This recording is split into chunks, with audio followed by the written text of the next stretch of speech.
Okay, this is going live, and I apologize. I'm trying to do something new tonight, where I actually also live stream to Substack, but it doesn't look like that's going to work. I thought it was going to work, but I don't think it's going to work. No, it's not going to work.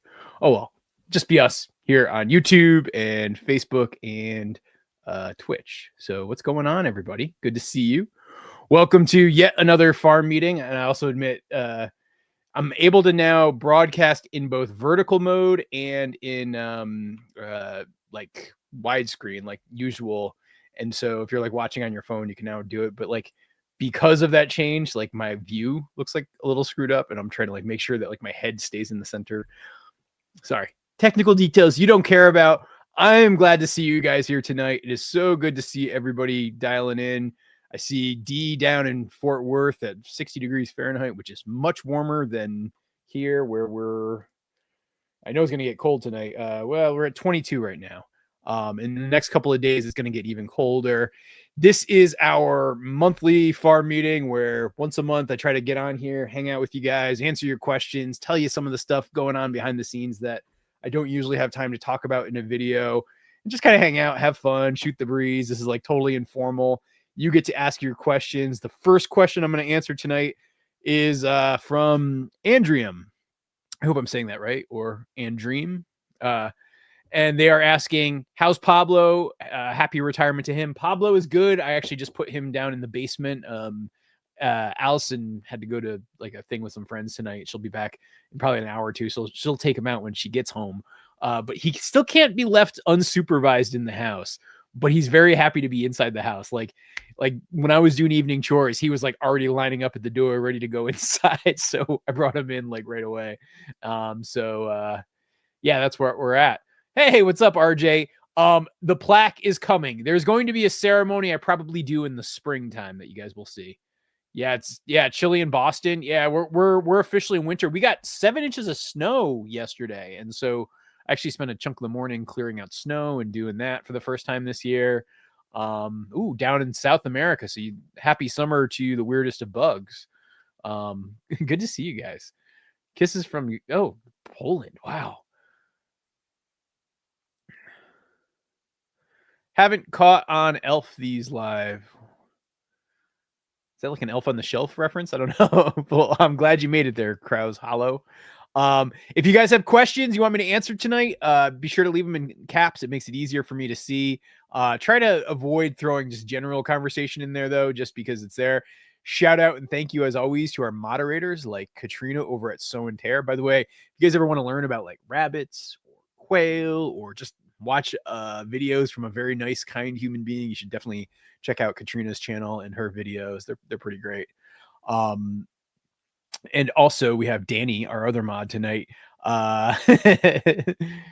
switching off the phone. Oh yeah, you don't like yeah, see, I don't know. I'm curious to see, like, this is a brand new feature that I think YouTube just rolled out. So if you guys have feedback on it, let me know. I'm just like learning it as well. It totally makes my view more chaotic because I have like 2 screens going, showing where everything is. I don't know. But yeah. University of Vermont. Well, that's awesome. Representing up in Burlington, I assume. That's pretty cool. Could I catch? When is the naming? Yeah, I'm gonna do it in the spring. There will be we will do an event. We might even do it as a farm meeting in the spring with Alfred. I'm working on getting the plaque. I actually have it ordered finally, and it'll be something we do in the spring. It'll be fun. You guys will see. I might have a few tricks up my sleeve. I'm just don't say anything. But yeah. I'm glad you're here on time, Sweet and Savory Farmette. I've been doing good. If you guys are wondering, the farm is like full on in winter mode. I actually just earlier this week sorted the calves. And so I finished my weaning, which you'll actually see me talk about in tomorrow's video, which I shot. I should back up a little bit. There's been a couple things going on that have been keeping me very occupied, so I haven't been making as many videos. And so the video that you'll see tomorrow, I shot probably almost like 2.5 weeks ago. I took some time off for deer hunting season just because I wanted to have some time to just be able to go out there and do that. And it's really hard to both go out and hunt in the morning as well as go out and shoot a video. And so I like preloaded a few days before hunting season. Then I was able to kind of just skip a week of shooting. And so you'll see like a jump between the video that comes out tomorrow and then the video that actually there's one video that comes like I actually shot the next chore video that's going to come out. Like I'm going to give you guys the sneak preview of videos. So tomorrow's video is talking about the calves and what's going on with them and weaning season. Then I will actually do a video where I pick up the beef for Joey Ramone and do a breakdown of like how much meat it produced, the economics of it all. I'm going to go into all of that.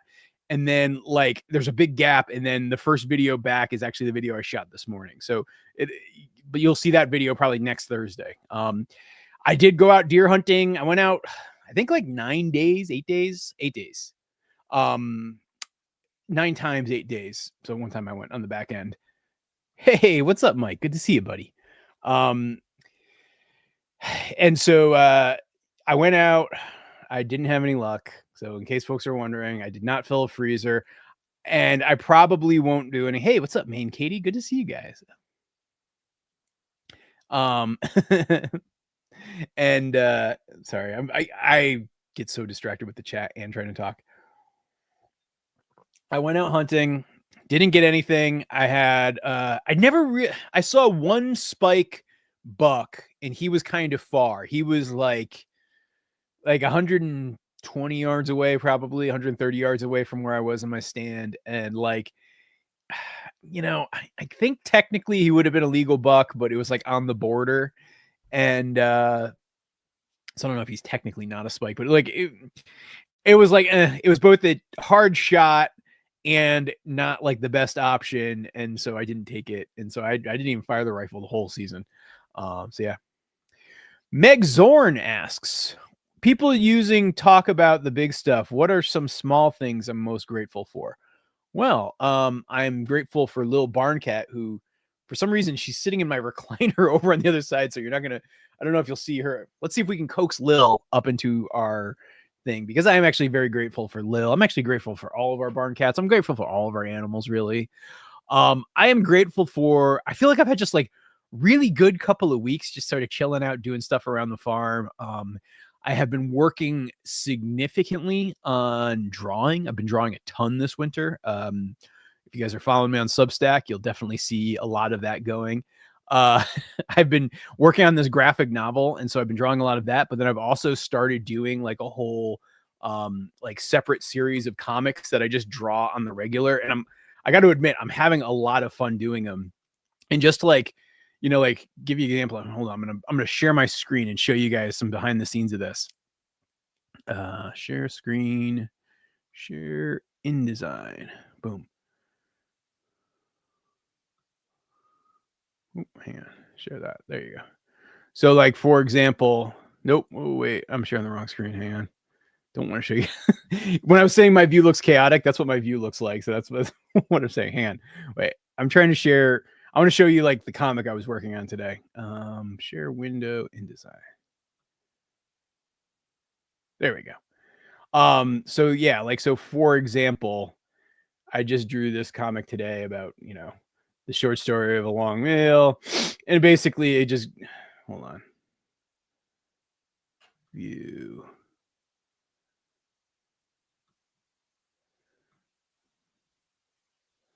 How do I change out of spread mode? I really don't like InDesign. But anyway, so yeah, I like, just like drawings like this, like I've been able to do. And I don't know, I've been really enjoying working on stuff like this. It's been a lot of fun. And so I've been very grateful for that, I guess I should say. So those are definitely things I'm thankful for, Meg. So I don't know. I hope that was a good answer to your question. I mean, there's obviously the big things I'm thankful for too, but like you were asking for little things I'm thankful. I am thankful that I have this very nice, very fragrant cup of tree tea. So this is like one of those special teas that Allison gets, where, and I think it's steeped long enough. It's basically like pine needles and a little bit of mint and a couple of other herbs and whatnot. And I really enjoy it. It's really tasty. It's like It's like drinking Christmas. and so I am thankful for that as well. By the way, speaking of Bluey and Bingo, I'm very thankful for them. They got their first real snowstorm of their lives this morning, and they were not happy with it at all. They were like, what is this stuff? Because, the snow, we got about 7 inches of snow. And so they've just never seen that much snow. And it was a lot of fun. Pablo is a man of convenience. That's 100% true.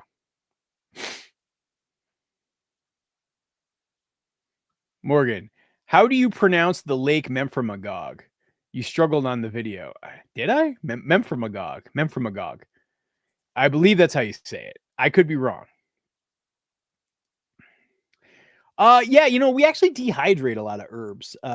So yes, the answer is, and like basically everything in the garden is now dead. I mean, especially when you have 7 inches of snow. We are done with gardening season. I just found a half frozen chicken. Never had. Oh, I'm sorry to see that, Danny. Well, a couple of things. Number one, if you find a half frozen chicken, you actually need to be very careful about like bringing them inside and getting them warm really, really quickly. Because if you don't do that gradually, you can actually create like a stroke for them. And they can have actually like blood clot issues. I think it's blood clot issues. So you got to be careful with that. But definitely, get them warm, lots of straw, keep them dry. I don't know. I guess, Danny, if you want to drop more of like what actually happened, or heck, if you want to text me and you want to call in, we could talk about it. I'd be happy to talk about it with you tonight. Just shoot me a message on the place where we swap messages, and you'll be able to, I'll just keep a lookout for it. But yeah, I want to see if I can help you. I'm not sure if I can, but, I feel like I need a little more details before I start giving advice willy-nilly. I think Elf was one of. Yes, I think that's probably right. I agree with that, Nicole Smith. Have you ever thought, you know what? I have considered it over the years, and the honest answer is it's a lot of work, like to move them around and like keep moving the tunnels, and there can be like a lot of things that go wrong with them. And so my perspective on the chicken tunnels and like those types of things is that the juice is not necessarily worth the squeeze. I don't know. Folks might see it differently. Oh, it came up as 2 live streams. I was worried about that. Yeah, all right. I might. Okay, I'm probably going to turn off this feature for the next time. Sorry for the confusing thing. Yeah, it is kind of weird that it does 2 streams if that's what it's doing. Oh, really? Steve Crocker? Oh, Cropper. Oh, really? Huh. Yeah, Booker T and the MGs. Oh, gosh, I love them. That's a shame. Can we get a Spotify playlist? I don't know. I'm not on Spotify anymore because it's funny because I think like I actually listen to YouTube music now, only because I get like the YouTube Premium, and the YouTube music comes free with it, and I cancel my Spotify at the beginning of the year. And so I think we're like right at the time of year where like all the year-end rap stuff comes out, which I always found to be kind of fun. But yeah, I'm not even on Spotify anymore. Barely. Hey, Pirate Jenish, what's going on? I definitely prefer the widescreen look, even on my phone. I thought, okay, yeah, all right. Thank you. This is helpful feedback. I will not be doing this again. Hey, Courtney Green. I almost called you Country Green. So Toby Dog and the cats are good. Lil's complaining about something. What's the matter, Lil? I don't know if you guys can hear that. What's wrong? Huh? Lil is a very vocal cat with me. Let's see if we can coax her up into her chair. Come on, Lil. Let's see. We're going to try to get you up.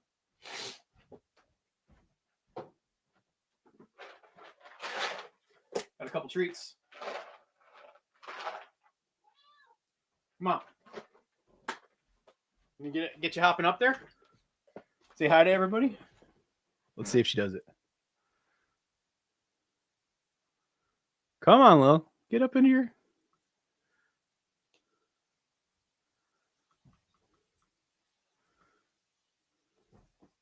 Oop, there she goes. I have to like change my angle. And sorry if you're on the mobile version, you're not going to be able to see it. But yeah, Lil just jumped up into her little cat bed. So yeah, Toby Dog and the cats are all good. Abby Dog is also good. I know you didn't ask, but I figured I'd add it in there. Question: have you ever watched Rocky Kanaka on YouTube? He just bought a big farm that he's going to turn into a dog sanctuary. He wants to do similar things that you're doing with your farm. Yeah, so I've actually met Rocky. I met him at like a YouTube event a few years back. He is a nice dude.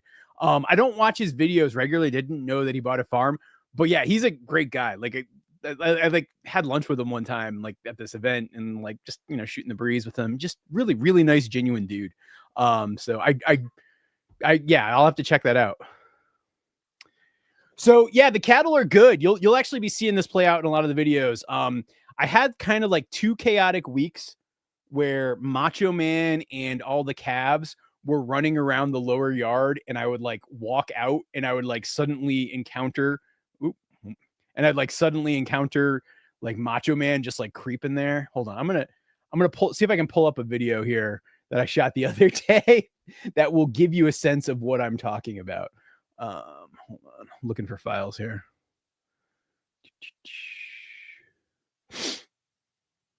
Where did I put it? Moving calves, iPhone.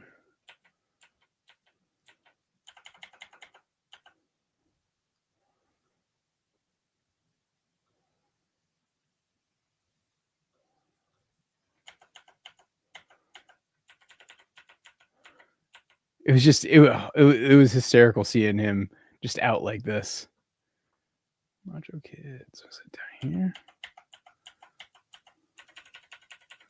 I can't find it right now. But yeah, Macho Man and the goat are all good. It's been funny too, like with the calves out and the goats out, like watching them all interact with each other. It's kind of fun because they got along pretty well.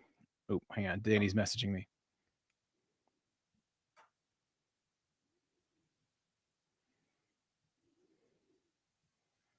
Comb isn't quite all right. So Danny, who from Wicked Awesome Gardening. Danny, the way you're describing it, she might be sick. Honestly, like just like if she's lethargic, half standing, feathers fluffed out, heads, like yeah, like so it might not be so much the cold, especially if the rest of your flock is fine. It could be that she's sick. And there's a wide variety of illnesses that could be, but based on what you're describing, Danny, that could be the case. Any chance of getting a new kitty since Pablo's retired? Probably not soon. I think for right now, we'll probably just stick with Ginny full-time and Pablo part-time. If I see like a real need for it, we might get a kitten in the spring. But as of right now, I'm not rushing to do that. So yeah.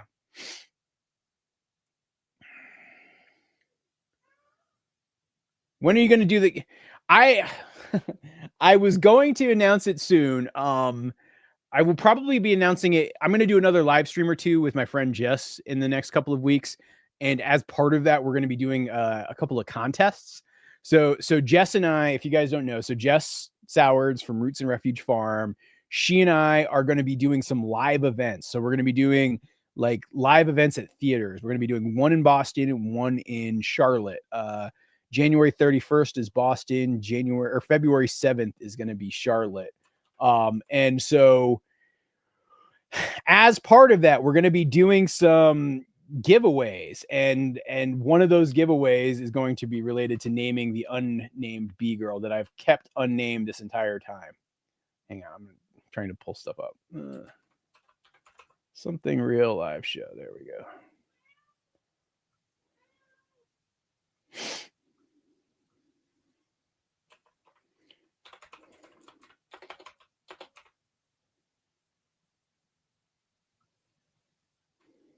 So if you guys are curious and you want to check out that event, you can just go here and don't worry about waiting until the whole announcement comes for the contest. We're going to be doing the giveaways for anybody who actually bought it. So it doesn't matter if you've already bought your ticket or not. There's going to be a couple of giveaways. One of them I don't want to say just yet because I don't. I think Jess kind of wanted to announce it. She came up with the idea, and I think it is an awesome idea. Hold hold on. But then the other giveaway, which is the naming of Ariel's calf, is going to be there. And so if you buy tickets to this, that's going to be one of the ways that you can get access to the naming contest. Yeah, be sure to check out the Something Real live shows. They'll be coming early next year. What's up, Brooklyn?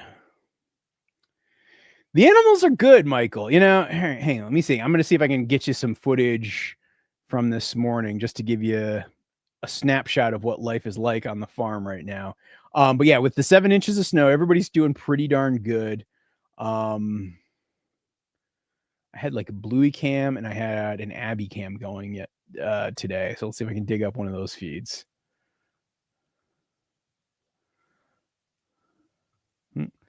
I think Bluey cam.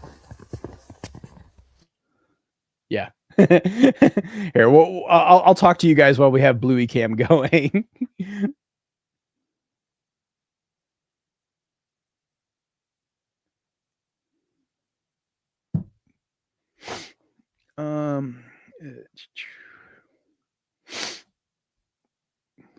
We might have a special guest. Hang on a sec. So yeah, I put the camera on Bluey this morning, and that is what you're watching right now.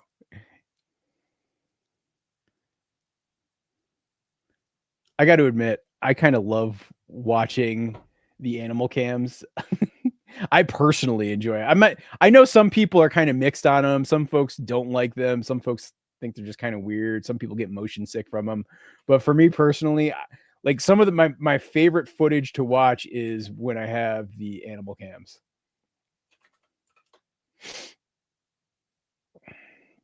Hang on, I'm messaging our special guest to see if she wants to come call in. But yeah, this is the Bluey cam. I also have, I mean, I don't know. You guys want a Abby cam? I think I will admit that I think Abby cam is probably more exciting than Bluey cam. Just I don't know. It's very fun to watch Abby. Abby is a very talented camera dog. I will give her that much.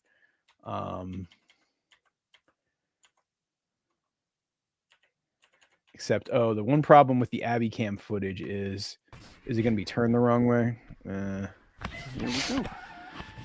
You ready?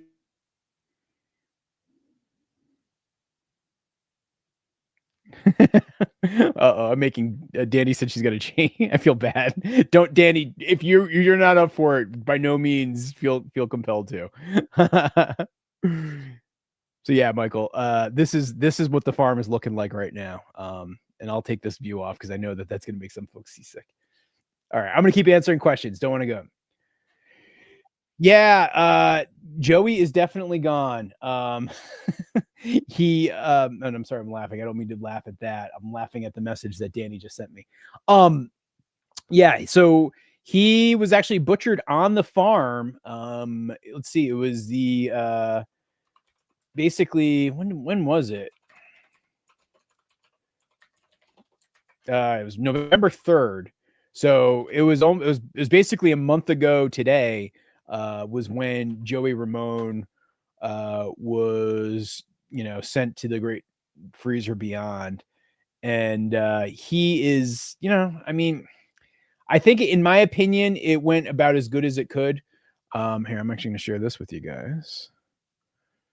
Share this tab instead.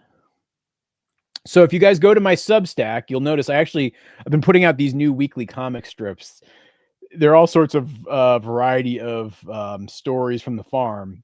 But one of them that I did draw was this whole comic strip about the life and death of Joey Ramone. And yeah, so Joey is gone. And yeah, by the way, and just only because it drives me nuts because I've been spending so many hours doing this.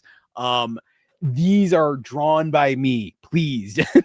I draw them actually right over here on this very iPad that you see right here. Like, these are drawn by me.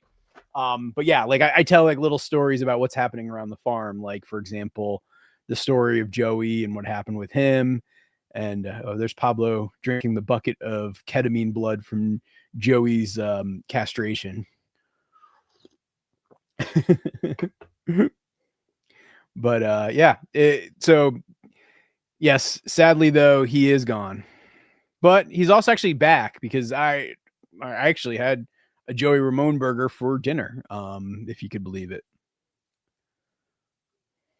Okay, so a lot of folks are asking this. So I mean, there aren't like a ton of plans for like I don't know. I don't want to rush to get another cat just to get another cat, and so I'm just going to kind of wait for the right situation. I also want to be careful not to have too many cats, and just kind of try to keep things in balance. But we actually have a special guest, guys. We're going to be checking in to find out what's going on with my friend Danny's chicken. So, Danny, what's going on with your chicken? Hello. Yeah, I was like, this requires pants. Excuse my house at the moment. So I've got Seal here in a cardboard box here, and she's just kind of Sort of lethargic. So, yeah. I mean, the way you described it, right? Like, especially because we haven't hit extreme cold temp. I mean, Danny, just so you guys know, she's in New Hampshire, not too far from here. Yeah. We haven't hit like extreme cold temps yet. It hasn't been like raining or anything, right? Like We had here I think she was outside the fence this morning. So I think somehow she got outside of their fenced area and had to spend the night under the coop, which would have been out of the snow and out of the wind, but she didn't have the warmth of her flock mates. But she was walking around normal all afternoon, and then tonight she's like this. Yeah, honestly, I think it's good that you have her separated from your flock. I would be much more concerned that she's sick than it's like she's like got like a cold or freezing problem. And so keeping her separated so that you're not spreading things to the other birds, that's really important. Watching her, keeping her warm like you got her, I think is good. She's near the pellet stove, but like doesn't have the heat like blowing on her. Yeah, I mean, because I don't know, I wouldn't rush to say that she's like frozen and like it's a cold thing. She was pretty cold, but I've been here for it's been about an hour or so, and she's had time to warm up. And she hasn't perked up at all? She's other than she poked her head up and tucked her head under. She was just kind of like hunched like this, but now she's turned her head around and put it under her wing.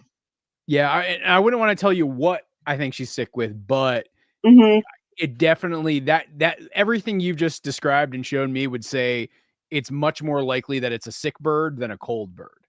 Okay. Yeah, every once in a while she kind of just makes a little coo sound. I'm sorry you're dealing with that. Her breathing doesn't seem rattly, so I don't think it's respiratory. Yeah, I mean, which that's a positive. I'm trying to think like other things you could be dealing with. Like you probably are out of the woods on bird flu season, which is the real thing you'd really want to worry about when you find a bird like that, because that's not just one bird that you might have a problem with. But yeah, I would keep her quarantined for a day or two and see how she does, and then kind of make choices from there. Yeah, I've got to bring the dog crate in. Yeah, exactly. And like, I mean, and I know the other thing that's always hard, right? If you can give her a friend, great. You might not want to do that for also those same reasons, but like that's the one thing to also worry about because they don't like being alone. But it's, for the benefit of your overall flock, this is the right thing to do for sure. Yeah. Well, we'll see how she does. So how are you doing otherwise? Not too bad. Not too bad. I took a mondo fall bringing her inside with the snow slammed my knee. I'm like, oh no. But other than that, not too bad. I still have a present for you. I know. All right. I'm going to message you tonight. We'll figure out a time to do that because things have actually finally gotten to the place. So, now it's like pretty chill. I just, I spent like 4 hours drawing today. So I got time. Yeah. All right. Yeah. Cause it will make your life easier. Okay. I'm very, very curious about this one. All right. Well, Danny, I will talk to you soon. I hope she gets better. All right. Bye-bye. Awesome. See ya. So that is Danny from Wicked Awesome Gardening checking in. She, has a sick chicken. Okay, what other questions are out there? Hold on. I'm just going through the feed here. I know I'm so far behind now. I'm like half an hour behind all these. Are you allowed to hunt does in your state, or is Vermont buck only? So for rifle hunting, which is what I do at this stage of the game, um, Vermont is, I believe, rifle only. There's been talk about expanding out to does, but as of right now, it is rifle only in Vermont. Buck only for rifles. Uh, if I went muzzle loader and if I did archery, there are some exceptions that pop up that actually mean that I could hunt does. But since I don't really do either, I'm not exactly well versed in that, admittedly. Oh well, thank you, weirdest of bugs. And are you bug like bug on blue sky? I don't know. Like I always feel bad because I see people on different platforms and a lot of you guys I recognize, through your like YouTube avatars and YouTube names. But then if your name is different on Facebook or TikTok or on Substack, even like I won't recognize it. And so I always feel bad if I miss you. But I really appreciate you saying that. Like honestly, drawn comics was like my first love as a kid. Like that's like that was like the thing that I would be known for as a kid was, oh yeah, he's the weird guy who draws comics. Like, especially like in high school, that was definitely what I was known for. And it was something that like when I was in college, actually at art school, ironically, I kind of veered into other medium. And as that happened, I just stopped drawing comics. But in the last year, I've really picked it up a lot, especially starting this summer when I wrote that graphic novel script, which actually I have a copy of it sitting right here, just because like I'm constantly having to go through the script and like pull out lines for the drawings I'm doing, and like the script is like very detailed, and I've been trying to stay pretty darn true to it. I actually have some more videos coming for that channel. So the other channel has it coming. The next big video is actually a story about the rise and fall of farm to table. So like farm to table dining, I don't know about you guys, but for me, that was actually one of the things that motivated me to get interested in agriculture. But watching that sort of rise and fall, what's happened, especially in the last couple of years, I've found to be very, very interesting. And so I have probably like an hour-long video in the works on that topic. I might even, and I'd be curious to see what you guys say about this. I might be like, I might actually put that out on the Goldshaw Farm channel because I think everybody will like it, because it really does talk about the like kind of sort of what happened with farm to table, and it's very farm related. So I don't know. Would you guys want to see sort of a Morgan Gold YouTube channel style video on the Goldshaw Farm channel, which maybe some of you guys are like, what are you even talking about? It's so inside baseball, you don't care. I don't know. Brent says, are you against hound hunting altogether, fellow Vermont Tet? Have had a hound hunter trouble with butcher. So Brent, let me answer your question. Like, like, all right, I'm not a huge fan of hound hunting. I have some serious problems with hound hunting in terms of how it's managed and regulated in the state. So specifically, the fact that hound hunting actually isn't beholden to Vermont's posting laws, I have a massive problem with. And so in that form, it's sort of where I struggle with it, where it's like, and I get some people are like, hey, this is their sport, that's their thing, and not everybody has to like all the same things. I'm not a person who believes that. I struggle with like, if there were ways that could respect the private property rights better, I would be much less critical of the practice. I would say I don't think I'd ever be like a hound hunter myself. It's just not for me. But yes, then also I know that one individual has a lot of problems with a lot of people, especially in this area. And that is what it is. I'm just going to avoid commenting on that one.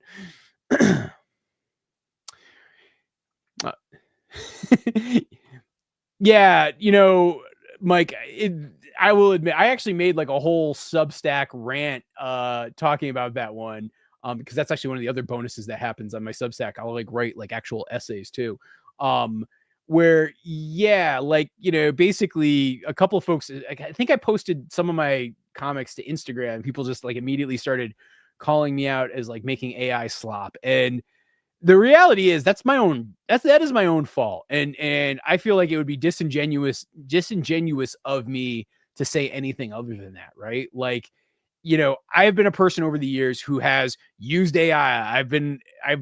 Since I'm always kind of experimenting and exploring like new new practices with like, content creation and stuff to do. I'm always curious about it. I'm always going to try new things.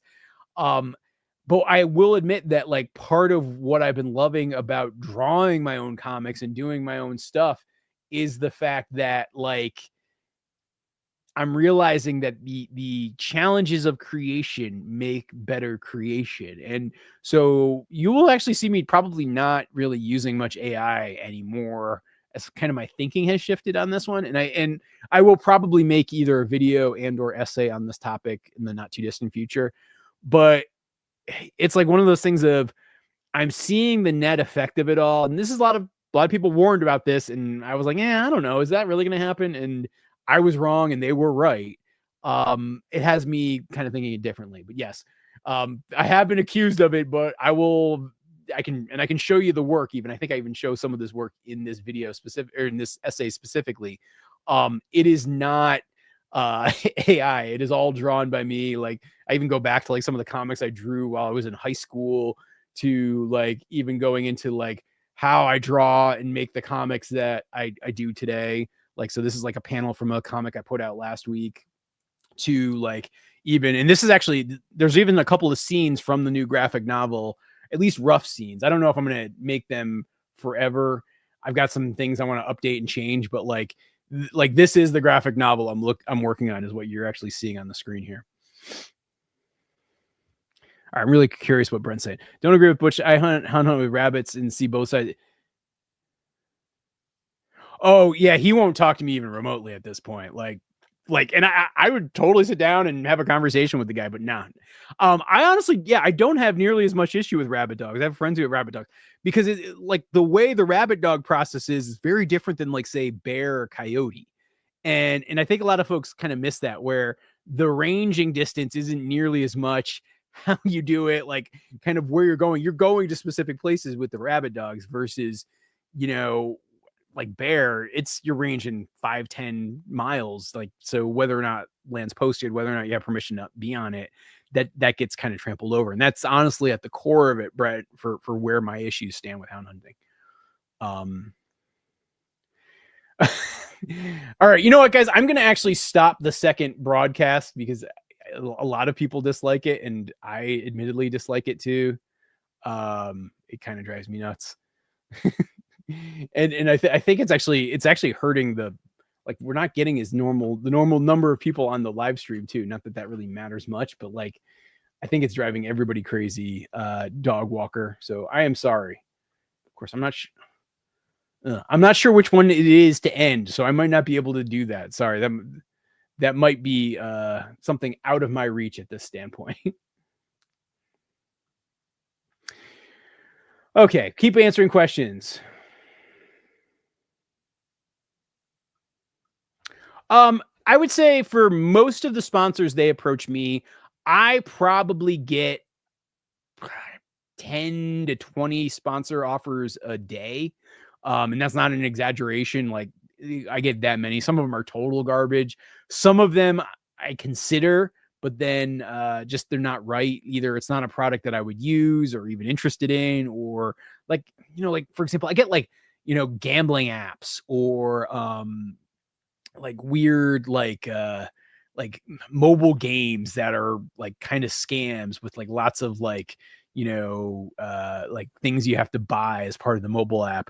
And like I just generally turn those down. But like, when for example I get like the pet bowls from Pet Libro, I did a sponsored video of this, but this mentioned in what I'm talking about here is not sponsored. Like I've worked with them in the past. I actually have a drinking fountain from them that I've really liked. And so when they approached me about cat feeders, it was actually right at the time that Allison and I were moving Pablo in and we were starting the experiment. And I was like, oh, this is perfect because I could like have a Lil food and a Pablo food. And it's like those kinds of sponsors. I go, the best tool I have used this year, like the best new tool on the farm this year, is by far, and they also sponsored a YouTube video, but this mention is not sponsored, Wild Badger Power has this like battery powered earth auger that I have used probably 100 times over the course of the year. And it's, because the ground's frozen right now, it's not usable right now, but it is definitely the best tool that we added to the farm in 2025. And so I look for good sponsors like that have things that I like or services I use.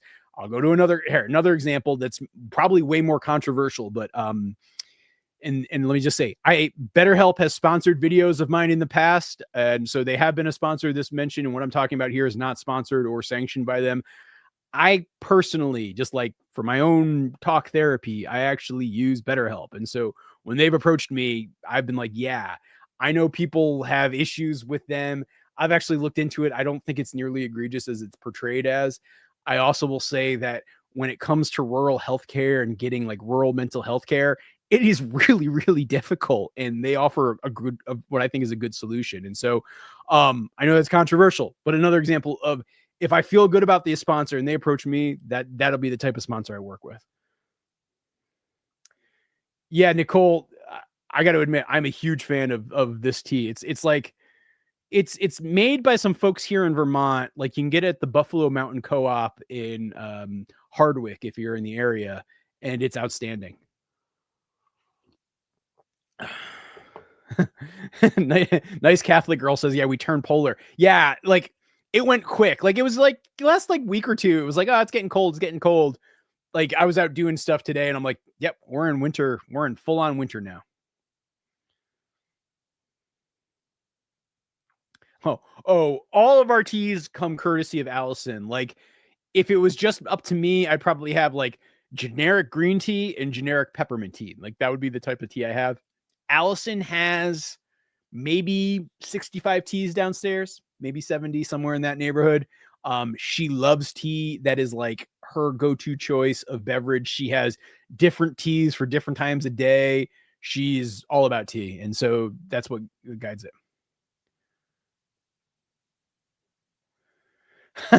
Hey, what's up, Kim? Have you seen the comments about Bluey not wearing a blue collar? It seems like that folks want to know why Bluey does not wear the blue collar. I will explain this one. This is a very good question, Kim. And by the way, Kim is awesome. She's been helping Jess and I out with our live events. And by the way, Kim, I gotta text you. Gotta work out some details and some stuff.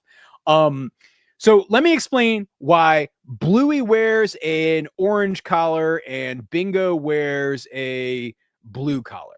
So when I was at the store buying their breakaway safe collars, I bought them with the intention of, obviously Bluey would get the blue collar. That's the only thing that actually makes sense. But what happened is, as I was putting them on them, I noticed that number one, since Bingo is tan and Bingo has like a tan collar, it just didn't look all that good. Like I don't know how to say it. Like it just didn't have good contrast. And I know that's people are going to say that just sounds kind of silly and ridiculous, and you're not wrong.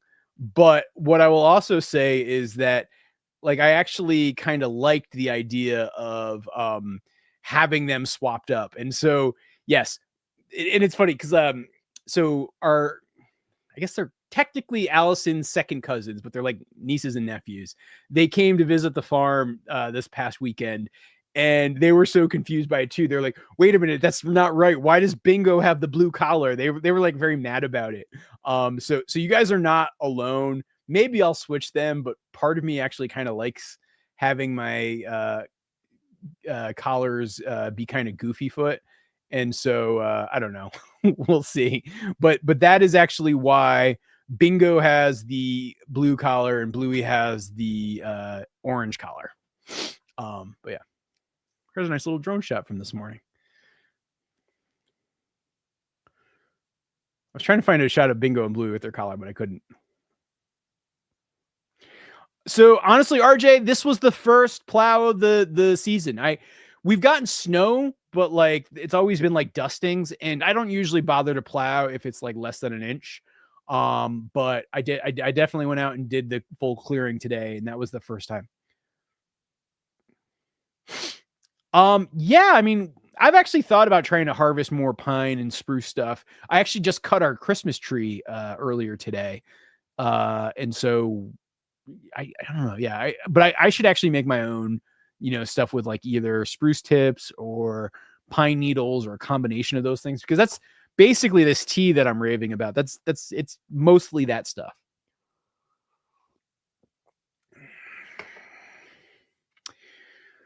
So yeah, I mean, I think a couple of the cows look pregnant right now. If you mean the goats, they are definitely not pregnant. I don't want them to be pregnant. They will get pregnant next winter. Will be my plan to get them pregnant so that they have kids in like the May-ish June time period. That will be when we shoot for them. Ooh, this is an interesting one from Roy. What's your favorite cut of meat from any of the animals you've raised on the farm? Um, Honestly, the hanging tender I had from Joey Ramone probably is the one that sticks out the most in my mind. Um, I think the other thing is I love ribs, and so whether it's the beef ribs or like pork ribs, I really love ribs. Ribs, I don't know what it is. I just enjoy ribs so much, and so yeah.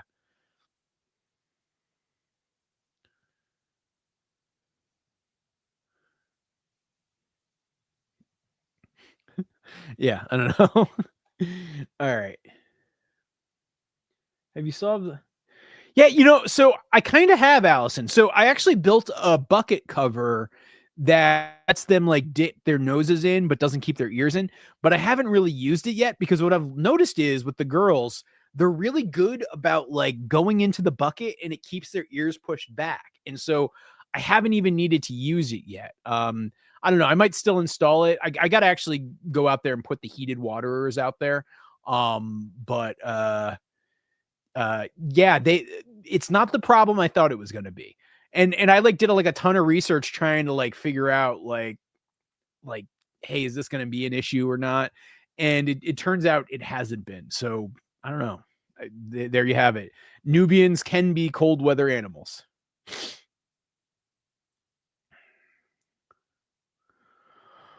Oh, let me just tell you, Bruno. It is very, very much self-taught. I did not have the skills when I came to the farm. It's just been a combination of having good friends and mentors and people who have done these things who I can like lean on to ask questions and to show me some of the ropes. It's been doing a lot of reading. Like I'm a pretty avid reader. And so before I ever get an animal, I read like a ton of information on them and I have a pretty good retention for that. And then trial and error and hard lessons learned. I would say this is the third piece. And so those three things kind of working together have been how I've learned to do stuff. And honestly, I think the other thing, and this would be gets to your other question of like for somebody starting from zero and wanting to stay motivated and learn, do one thing a year.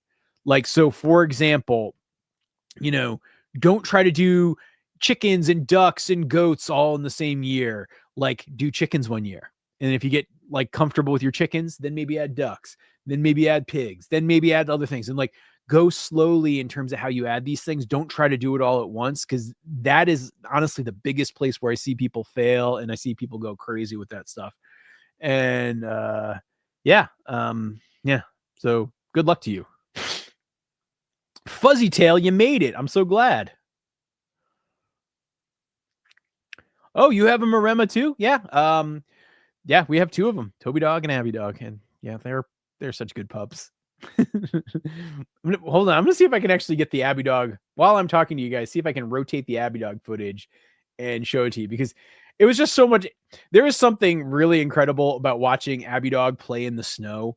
That I gotta say is it'll bring joy to your hearts. And so let me see if I can get this set.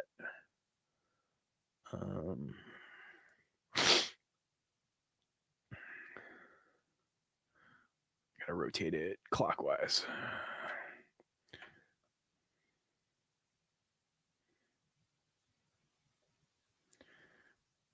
All right, let me see if I can share this.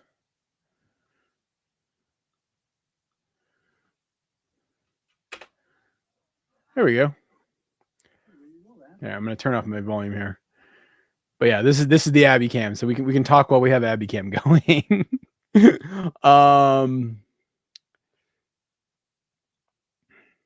Why did I get a Kubota instead of a John Deere? I don't know. I guess I didn't want to pay the green paint tax. I think is probably the biggest reason.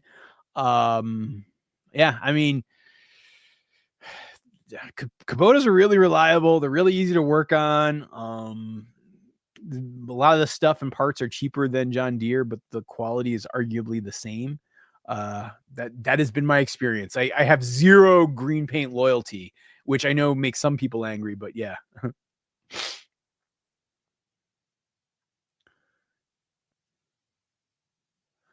So my expectation is that most of and actually, nice Catholic girl. Next video I shoot in the next day or two, I'll do a full complete head count. But my expectation is that most of them are going to be uh like sorry, I'm like, I keep looking at everything going on. Most of them are going to end up being pregnant. Is like knock on wood what it's going to be, and so let's see, how many cows do I have going into this season? I have Bonnie, Belinda, the original 4, plus Amanda, plus now baby B. Is that it? Yeah. So hopefully I will have 7 moms pregnant. So that'll be 7 more calves. No wait. Yeah, that'll be 7 more calves for next spring is what I would hope to get.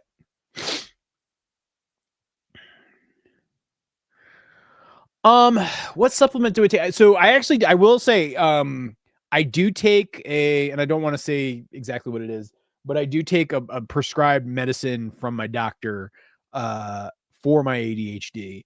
That is the most important thing as far as like helping me manage and control my ADHD. I feel like I would be disingenuous if I didn't kind of start first and foremost with that. I have experimented with in the past ashwagandha, and I have found it helpful. I will often take ashwagandha like before doing a writing session or like a drawing session. So that comes into play. And I guess the other thing that I think falls into the same category is like caffeine. So particularly like green tea or coffee. I will use either of those as a way to help me get focus, and they work pretty darn well. But they're not magic, and I don't think you should think of it as such. And again, I also take medicine that my doctor prescribes me, and that is by far the biggest influencer.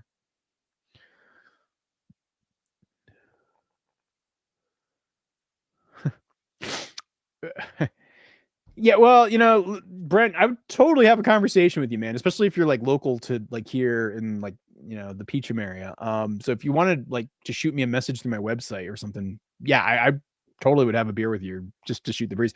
We might not see eye to eye, but yeah, I'm definitely open to talking.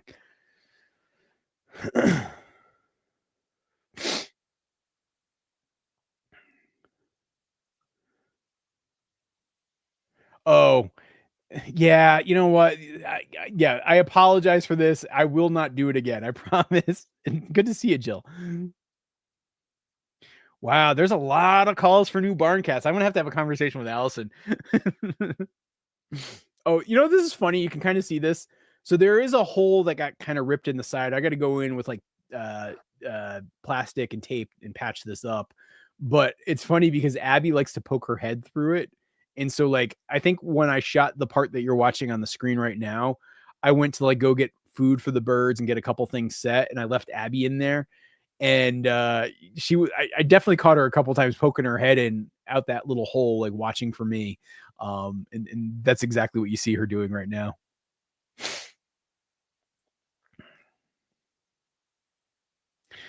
Um, I don't know. I don't have any heavy expectations. I think the one animal that I would probably expect to end up adding, and I don't know if this will be a permanent ad or a temporary, is I will probably get a buck to breed with the girls by the end of next year, because I think if my calculations are right, Bluey and Bingo will be, I'm going to want to breed them in like December or January. I think January actually, January of 2027. And so I might end up securing a buck late in 2026. I also might just like rent a buck too. So that is an option as well. Oh, you know what? So nope. See, if you still haven't, send me a note through the website. I actually have to do a bunch. I know I'm behind by a week or two for another round of them, and so send it through my website, and I will get you out of that list, and I will do that by the end of this week. Hey, Anna, good to see you. Hey, Matt, what's going on, man? So, yeah, I know it's definitely got some Arctic blast going here. You guys actually, a couple of my silkies actually came from Matt. He's got a farm a couple towns over. Really nice dude. How do you feel your YouTube channel has grown in views, quality, and overall work? Did it grow as you expected, faster, slower? How long do you think? That's an interesting question. I mean, I really like the videos I make, which I know sounds like really arrogant, probably, but like I enjoy making the videos. Like I think the quality of my videos has gotten better over the years. I think growth is one of those things that's been hard to predict. I think there were times where I grew way faster than I ever expected. And then I would definitely say in the last year, it is like ground to a halt. And so it's like been a very long, slow crawl to a million. But I don't know, things like subscribers actually don't matter. Like if you actually pay attention to like how you make money through social media and how social media works and kind of all those things, like it's actually about views. It's actually about video performance. Like subscribers are almost essentially a vanity metric in 2025 or 2026. Um, and so, yeah, I don't know, but like the reality is this, I feel like I've gotten to be very, very lucky to get my life into a place where I can kind of just go out and make the types of videos I like to make, whether it be, me doing farm chores like you're seeing right here this morning, or like longer video essay stuff like I do on my second channel, or even things like what I'm doing over on Substack now with like the comic strips and being able to do that. Like I feel insanely lucky that that's been stuff that I've been able to do. And that to me is much more the measure of success. Like, am I kind of creating the type of work that I want to create than like, am I getting more views or is this channel growing or like I don't know. After a certain point, it doesn't kind of matter all that much is really what I guess I'm trying to say. And so Bruno, if you're asking this question because you want to have a farm someday and you want to make videos, I think that's a good thing and definitely go for it. But if your purpose behind making them is because you want X attention or Y dollars, I think it's going to be much more frustrating than you could expect versus if you get really passionate about the stuff that you're creating and the stories you're telling and like what you're sharing with other people. Like if you can get really passionate about that and have that be the thing that satisfies you, the other stuff's going to come for you. It really will.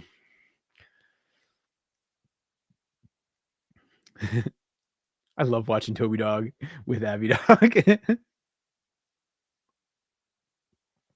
It's kind of funny too, watching just like this raw footage like this. You can see like here I am like moving cameras and setting stuff up and like, yeah, I mean, this is how like behind what you see in the videos, this is how stuff gets made. There's Abby trying to get my attention. She has this move where she'll like put her hand on my like, or she'll put her paw on my leg. She doesn't have a hand, and she'll like try to like swat at me to get my attention. And yeah. Do you and Allison have any holiday traditions? Yes, we do. Let's see. One of our holiday traditions is we usually do Chinese food Christmas Eve, and we will usually stay up until at least midnight and open presents with each other, just the two of us. That is definitely one big holiday tradition for us. We put up the tree. So like usually the way it works is I go out, pick out a tree from somewhere on the farm, and like I put it up just this afternoon, but then tomorrow night we'll probably do a nice big tree decorating, and that's another kind of fun tradition. And so yeah. Okay, how do you take care of the farm if you go on vacation for a week? So I have a friend, and I hire her to do farm sitting for me. And so like I'll pay her to like take care of the animals and cover stuff. I try to keep it simple, so it's not like she's having to do like big farm stuff, but just more like feed and water the animals, make sure everybody's okay, like kind of all that sort of stuff, the basics, if you will. And that's typically how it goes. So actually, it's funny. In this shot, I'm actually getting the drone up in the air. Here, you can watch this as this is going. And so I got like the little mini drone plus the Abby cam going in this sequence. Aw, Kay Wellerfolds, I really appreciate you saying that. That's very kind of you. Please tell me where you bought the tree basket behind you. Where did I buy this? This might have been an Amazon purchase. Hold on, I can tell you the brand. Okay, the brand is called Mau, M-A-U. So if you, Patricia, if you're really trying to track it down, look for like the Mau M-A-U tree basket or tree cat tree or something. I think might be the name that it's called. You know, we have been talking about that, and we actually really should. I probably will set something up because I actually have been missing, because I do most of the cooking in our household. I actually really miss having the household like fresh herbs like I do in the summer months, and so I will probably do something indoors. We have like the grow lights and everything set up in like our laundry room, second bathroom, and so it really is just a matter of getting the seeds going and getting things up and running.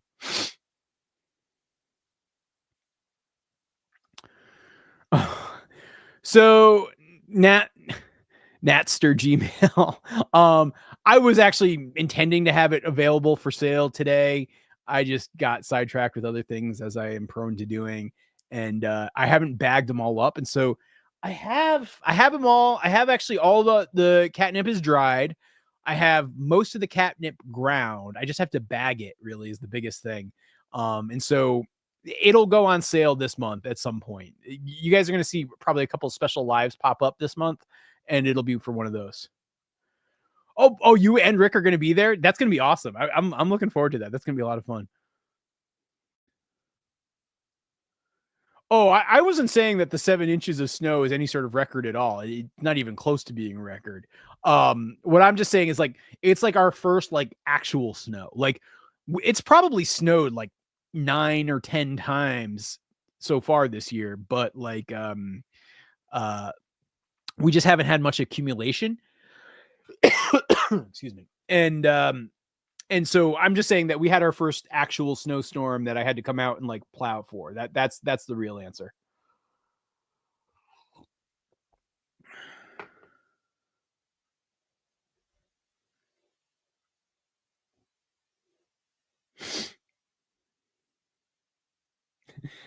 Doling's floppy little ears doing.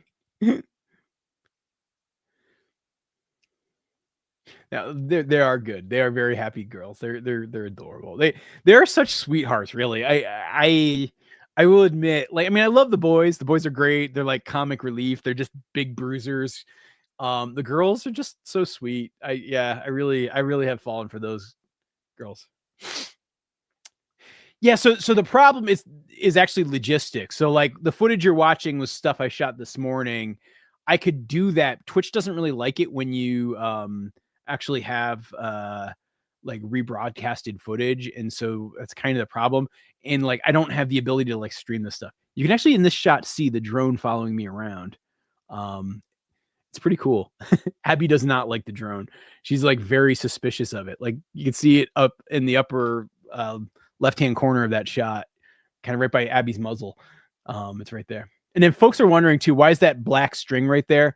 I actually, after Abby lost the camera that one time about a month or two ago, I actually started using like a plastic zip tie that attaches to her collar, so that even if she knocks off the camera, it will still hang there, and I don't lose the camera.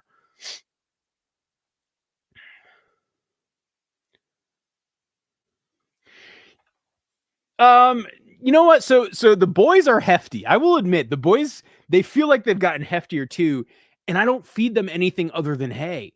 Like they have free choice hay. In the summer months, they had free choice weeds and all sorts of other stuff.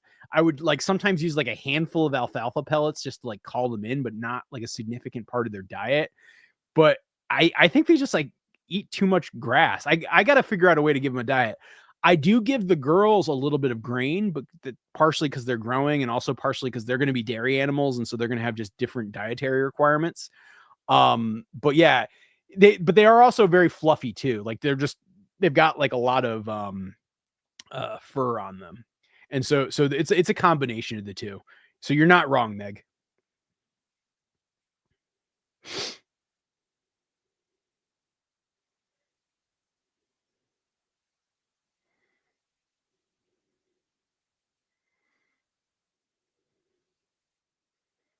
Hey, Rebecca, good to see you. Sorry, I'm just going through comments.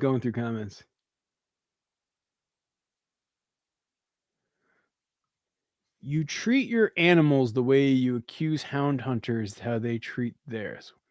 I'm not sure I understand what you mean by that. Like, I mean, I don't let my animals, like, I mean, I have all my animals fenced in, right? Like, I can think of like once or twice where Abby or Toby has gotten out, but like even then they're just kind of like wander around my front yard. I don't know. I'm not quite sure what you mean. What was the comic rank of you being in fourth place from? Oh, that's actually just my Substack has been growing. So like yeah, I was like the fourth the other day. Just like it was like the fourth fastest growing comic Substack on Substack, like which is cool. Like it means just new people are finding us. And so yeah, if you guys go in there probably tomorrow, you can make me like bounce up into the rankings again. But it's not like a voting thing. It's just like people voting by subscribing. So if you guys haven't gone on, it's free, totally free. I mean, you can pay money for a subscription on Substack to my stuff, and it's like it's giving me a nice like tribute, but like it's totally free to like read the comics. I'm always going to do the weekly comic strip as a free thing. I might start to offer some stuff related to the graphic novel like as a sale thing, but like I don't know. I haven't figured any of that out yet. But yeah, if you just want comics and essays from me, go subscribe to my Substack. Just look for me, Morgan Gold.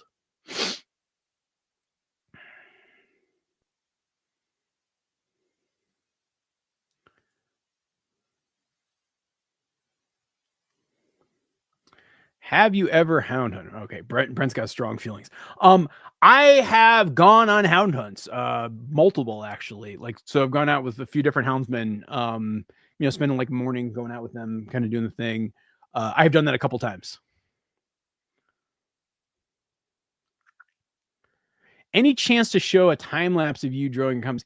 Maybe. I mean, I don't know. Like, I guess I could. I just don't know if it'd be all that interesting to see. Because it's like usually it's like me hunched over my drawing table right over there. It's like it's not all that glamorous. So I don't know. I could try to figure something out. I don't so I know Procreate is a program that like lets you do a time lapse feature. But I actually use Adobe Fresco to draw. I don't know if it has a recording function or not. I could look into it. That's 100% right, Okaja DT.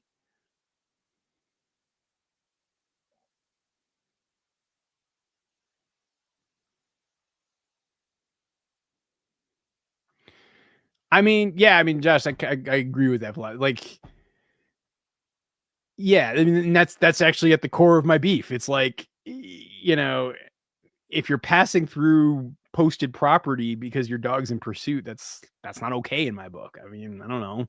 You can get mad at me because of that, but like, no, that's my take. So I agree with you, Josh.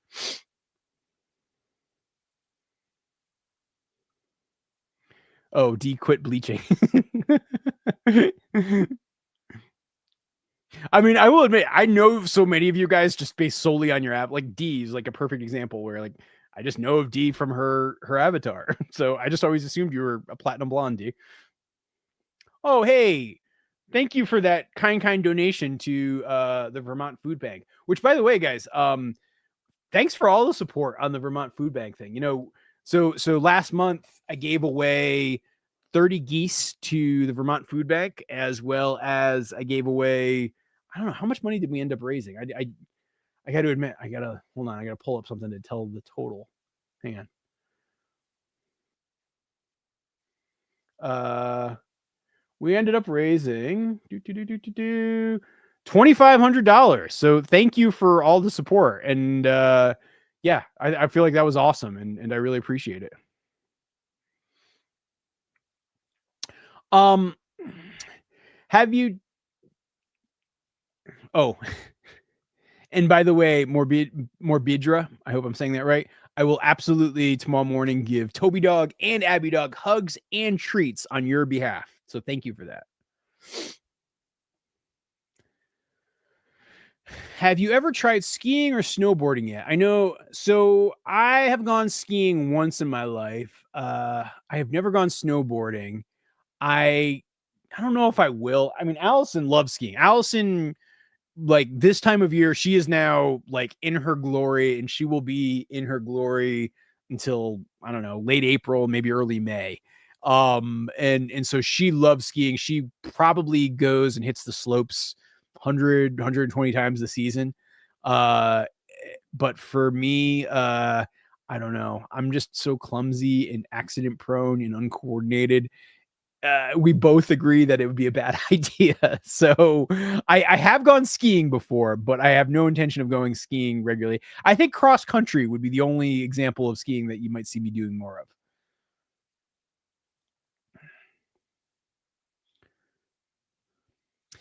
So Anna, it's not so much that like it's not a thing. It's just it's kind of died out. Like the truly high-end farm to table restaurants that you think of from like, 10, 15 years ago, a lot of them are gone. They've gone out of business. And so when I say like the rise and fall, it's like very much a commentary on that. I actually think, yeah, I probably will actually end up putting this video out on Goldshaw Farm. But it is a very in-depth, heavily researched kind of full deep dive on farm to table. That's a very fair statement, early chat.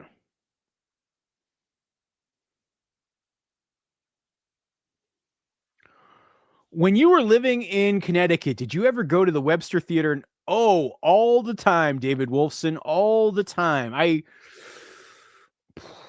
easily 50 plus shows I've gone to see Webster, like everything from like when I was a teenager to like, my 20s, even up to like, I think because I left Hartford when I was 30. Yeah, all the time I'd go see the Webster. I actually had a friend who was a booker at the Webster. They used to do all right, I'm gonna tell this story. So I used to try to do stand-up comedy. I'm very not funny. I'm a horrible stand-up comedian. Like it's not good at all. But I used to try to do stand-up, and I would do it at the stand-up shows that they would have at it was like a club right next to the Webster called the Webster Underground. And so yes, I used to go there all the time. Yeah, I mean, I would easily put myself in that category, right? Like there, particularly for a solo creator like myself who can't do everything or doesn't have the budget or time to like hire out for every little thing. It's a boon, but then it's got a kind of curse to it too. And I don't know, I guess at this point I'm sort of just embracing doing oh yeah, sorry. Um and like I'm just sort of embracing like the fact that like there is something nice in doing it slow. Like I said, I have a whole like kind of manifesto around this stuff that I've been thinking about that I will probably put out in the next week or two. So yeah. Okay, I'm hearing votes for this on here. Oh, can you get a link to the comments page? Yeah, here. I'm gonna drop a link to the Substack right in the chat. And if you just search for Morgan Gold, it'll pop right up. Probably even could search for Goldshaw Farm, it'll pop right up. But yeah, I just dropped it in the chat. Yeah. All right.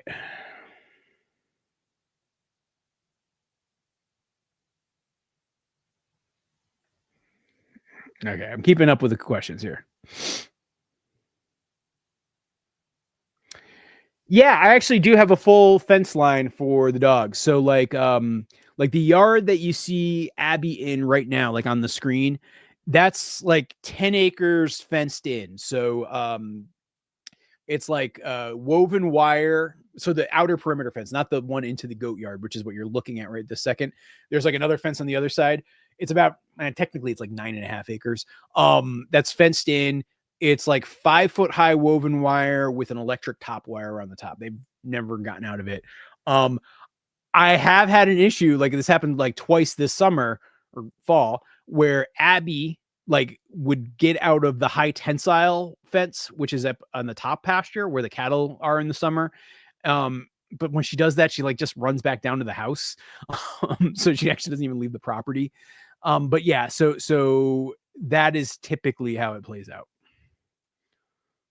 But I actually feel like to be a good, responsible livestock guardian dog owner, you really do need to have some sort of perimeter fence for your dogs, or else you kind of like, I don't know. I don't feel like that's the responsible thing to do. Like to have the dogs like just kind of completely loose and roaming around and like hoping that they just stay there. You do need a hard perimeter fence for them.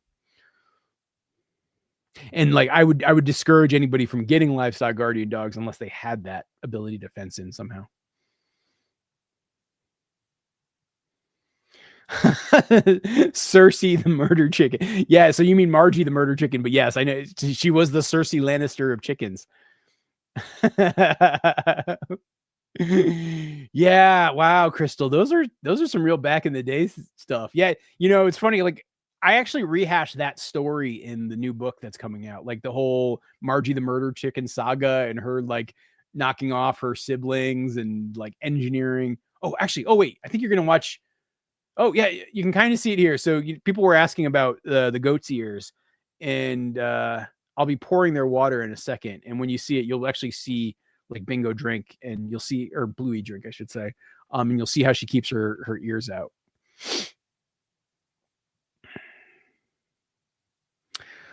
I mean, honestly, Nessie, they will probably just stay on the farm and keep having calves for as long as they go.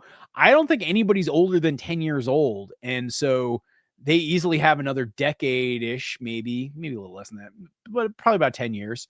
And then when they do get to the end, I will probably harvest them and they will turn into beef. I mean, that'll probably be the way they go. You know what, Danny? You should definitely reach out to them. They were actually really good to work with, and that earth auger, especially for someone like you, like just knowing that you don't have like a tractor, you don't have like a ton of equipment. I think it's like $250 or so for the earth auger.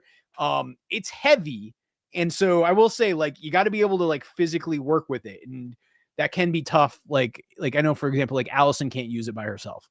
But it is so clutch. And like, if you're having to put in fencing, like all the fence posts that you see here in like the goat yard, I did all of those with that earth auger. It's so great. Like, and you just press the button and it goes right down in. If you hit rocks, you can clear them out. I'm a huge fan of it. Yeah, you know what, Allison, I could go ice fishing with it. That is actually an application that they market for. I just don't think with it. Hey, what's up, Drew? Good to see you. The photographer of the Northeast Kingdom. I guess are you Northeast Kingdom? I don't know, but I know Drew's somewhere here in Vermont, and she's a very talented photographer. I'm actually sad that I just put my electric e-bike away more or less for the winter. I like, I mean, I haven't put it away. I can still drive it around on I mean, I can kind of go on the snow, but it's honest. I find it to be very dangerous to ride those bikes on the snow just because like you slip and slide so much. And since I'm like on very not like stable ground, it can get a little dangerous. So I don't ride the bikes much in the winter, but I mean, in the summer months, and I love my electric e-bike, which yes, is another sponsor. I probably ride that thing 3, 4, 5 times a day easily. And it's like, it is another one of those tools that I use constantly, at least in the warm months.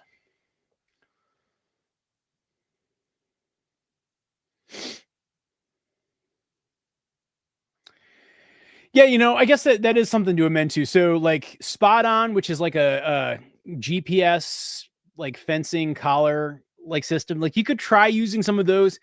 I would still be a little worried that they could sometimes like glitch out. And Spot On actually is a good company and it's a good product. So I'm not saying that to trash them at all. And that's why I would always want to have at least a basic perimeter fence in my personal perspective. So we don't really have like a maple syrup festival here in Peacham, Vermont. We do have a winter carnival that happens in February. It's like I think it's like the Saturday before President's Day. I think it's like Valentine's Day this year. I will be there. I actually each year I do this thing where like for the nonprofit I'm a part of, I like go out there and I like have fun in games. Like so like there's like some games that kids can play, and then I do I get like squirt bottles and I fill them with food coloring. And then I give the kids the squirt bottles and then they can paint on the snow and like make pictures. And it's a lot of fun. And so I will be out there doing that again this year at our town's winter carnival, which kind of is like just at the start of sugaring season. Sometimes it's not even quite there yet. We do have what we call sugar on snow, which you probably are familiar with, Vaughn, where, you basically kind of, it's almost like a maple syrup snow cone made with snow, and like you can have like it with like a donut and a pickle, and it's very delicious. It's a very good treat. And so we do that, but we don't have like I know Newport has a big maple fest. I know I think Danville has one too, but we don't have one like that.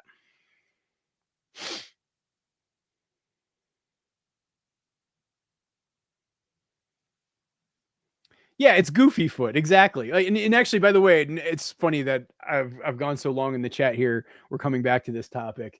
Yeah, you can see him right here. So like Bingo, who is that tan goat that you see right there, she actually is wearing the blue collar, just because I think the blue looks better on tan versus an orange collar on an orange goat doesn't have the contrast. And then because Bluey's black and like kind of dark colored, it doesn't have the same good contrast as the orange does. And so that is why they are wearing the collars that they do.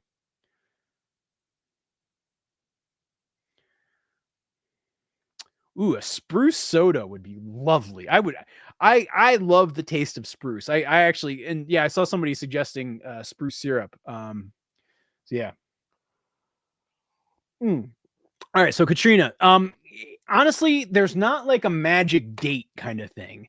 Sugaring season really requires your temps to like get up above freezing during the day and then drop below freezing at night. And so typically like maybe the end of February or early March, usually definitely by mid-March, and then it can usually run into like, mid to late April.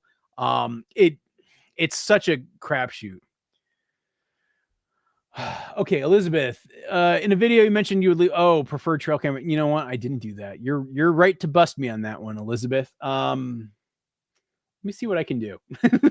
Let me see if I can dig something up there for you. Hold on. All right. All right. So I'm gonna leave. I won't leave all the cameras that I like. I'm gonna find just for you, Elizabeth, right now. My favorite one, which is this one, and this is not a cell phone powered camera, but this is like a SD card one, which I generally prefer those because we don't have great cell phone coverage, even though I have a couple cell phone cameras up.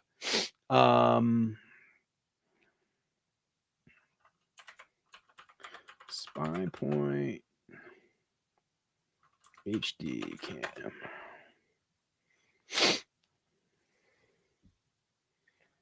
Wait, hold on. Bear with me.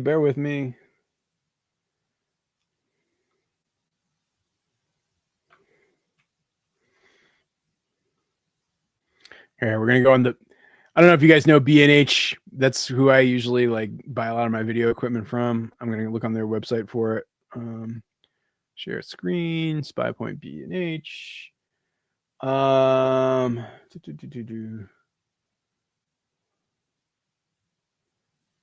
they don't have it here. They don't have it anymore. So Spy Point is my favorite brand. So I will say that. Hang on. Let me see if I can. I'm looking for you there, Elizabeth. Spy Point.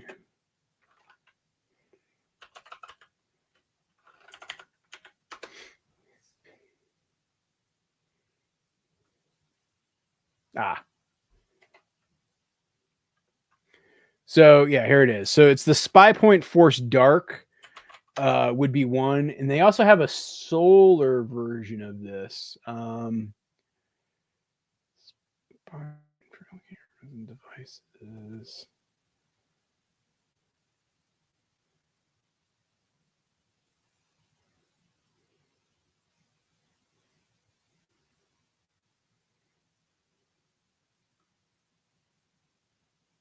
This is the best camera. This is my favorite camera right here. Boom. All right. The second link I'm dropping in the chat here for you, Elizabeth. This is my favorite. Here, I'll just put it up on the screen. This is my favorite trail camera. It's got the solar, so your batteries are going to last significantly longer. It's got a really good HD quality record. I find that it's not glitchy.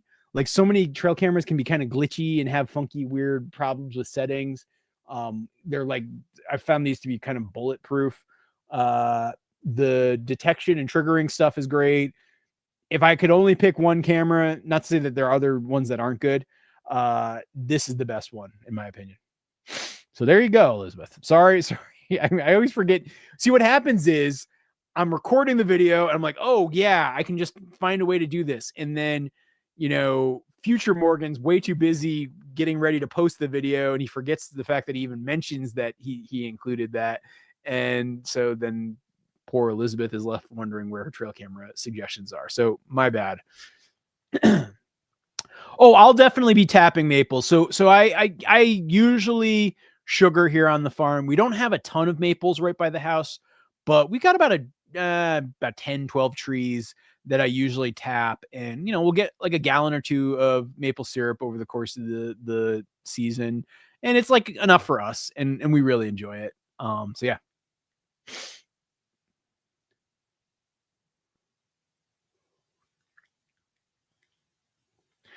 Yeah, I mean, so Katrina, I guess I'm not sure if I exactly answered your question, but like, it really look for when your temps are like, say, in the 20s and teens during the night, and then they're getting up into the mid upper 30s, even 40s during the day. Like that is your timing for when you're going to have sap running. I don't know about walnut, but I for maple, that is how it works. I think it's what's it called? There's a name for the scientific effect of, actually the weirdest of bugs has it right here, the Stroop effect. Yes. That's exactly what it's called.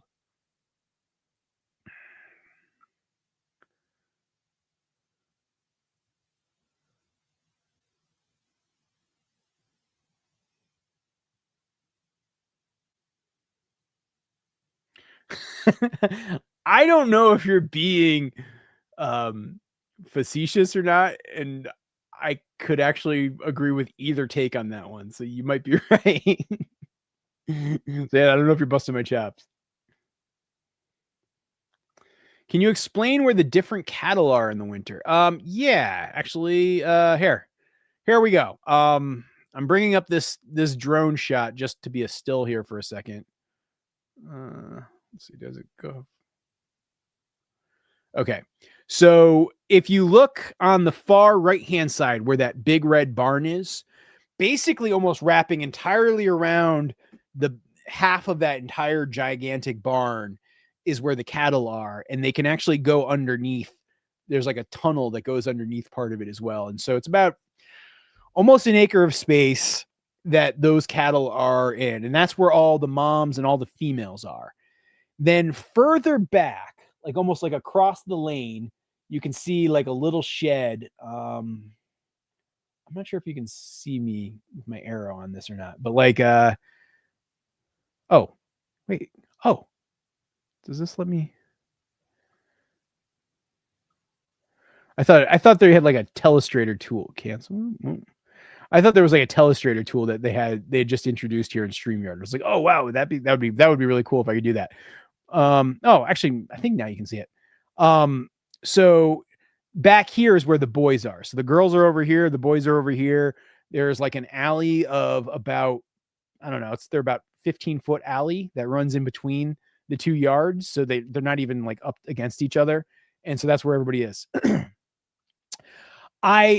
Grace, I just recorded, it'll end up being a short video, but yes, I will put out a video of me doing the Christmas tree this year. So it'll probably, I won't put it up until Allison and I finish decorating the tree, which will happen in the next day or two. But I will probably later this week put up the Christmas tree video. I remember exactly what you're talking about when we got like, I think that was actually our, you know what? It wasn't our first Christmas tree on the farm, but I think it was like our second or third because, you know, we didn't live here full time previously, but we would come up here, especially during Christmas time, even between the time from when we left DC, like when we were still living in DC, but we'd bought the farm. What you reading? Oh, you know, I just finished reading a book yesterday. It's called by Ken Follett. It's a story about like how these ancient people built the Stonehenge.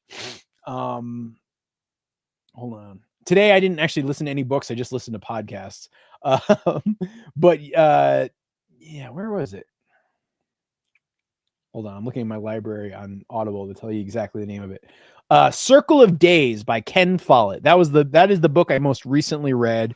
I also just read Notes on Being a Man by Scott Galloway. I read Abundance by Ezra Klein and Derek Thompson. Dan Nadel wrote this incredible R. Crumb biography that was outstanding. And then Jeff Pearlman, who is like a sports reporter, wrote an incredible book about Tupac Shakur. I actually interviewed him, and that's another video that I got to finish editing for the Morgan Gold channel. But yeah, it's like two kind of, you know, Jewish white guys in their like 40s and 50s talking about Tupac. But I actually thought it was a really good conversation. But that is another good book. So yeah, that's what I'm reading right now, Allison.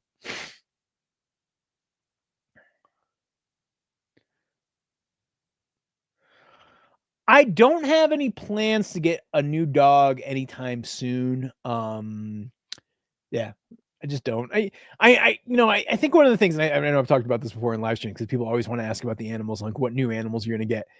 I try to resist the urge and temptation to like get new stuff, and do it as rarely as possible, just because I feel like it's almost a trap. And, you know, especially like having a dog is a massive responsibility, and I wouldn't want to do it until I felt like I really needed to do it and it was the right thing to do and I really wanted to do it. And so I don't feel that compulsion right now, and so I'm not rushing to do it.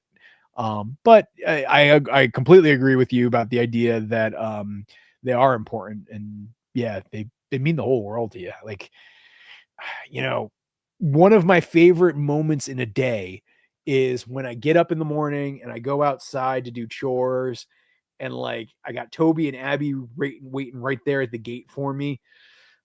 That it just like I always just take a couple minutes and like, you know, give them pets and scratches and check in with them, and I don't know. It's one of my favorite points in the day, and I think it's a testament to exactly what you're saying about how important they are. They are the best.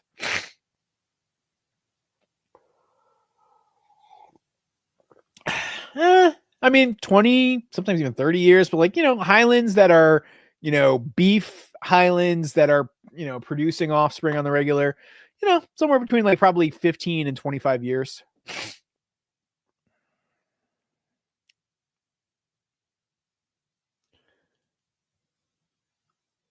Yeah. Oh, you know what? Bruce, that is an outstanding answer to the question earlier of why did I go Kubota versus John Deere. The sort of the skid steer compatible attachments, which Kubota loaders are really built well for, versus John Deere's got this like proprietary hookup, which then limits the number of attachments and types of attachments you can have. Yeah. But again, if like the perfect opportunity offer of a John Deere tractor came my way when I was buying tractors, I could have easily pulled the trigger. I don't have like a massive bias, but I also definitely don't have like a massive affinity for it either. You know, I think the other thing with John Deere too that kind of bugs me is, and I saw this speech that their CEO gave about 2 years ago, talking about how John Deere sees itself not as a tractor company anymore, but a technology company. And like, you know, basically going into these models of lots of subscription-based products, which I know a lot of industries are going towards, but it sucks. For the consumer, it sucks. Like you try to argue me otherwise, why it's a benefit to the consumer to have a business model like that, and it's just not true. And John Deere in especially in the kind of tractor space has been the most strident pusher of that concept, and I think other players are like sort of following their lead, and I think it's really bad for the industry. So that's a reason why John Deere I don't think is a great company. So there you go. Oh yeah, green tea's got like a wicked lot of caffeine. I mean, so yeah.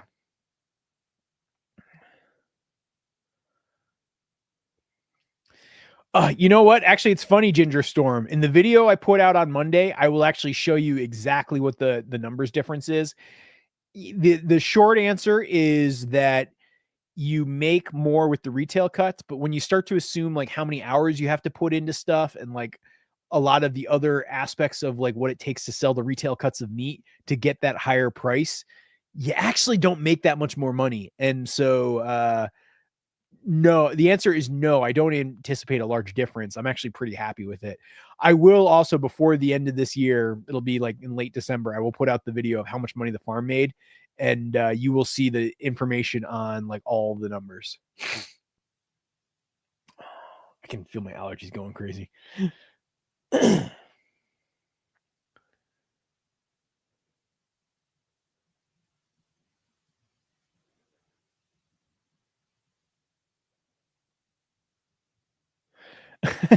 Yes, I will repair that.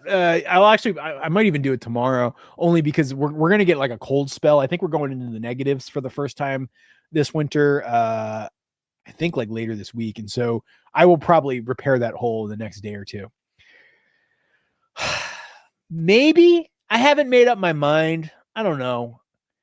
I'm not loving the idea of getting pigs. I'm not rushing to get it. But maybe I'm more likely to do it this year than I was last year at this time. Temp buck. I mean, I think there's a strong chance that I just go with temp bunk. Yeah, everybody's saying the bucks are stinky. I know. Yeah, oh, Rooibos is a great tea. Yeah.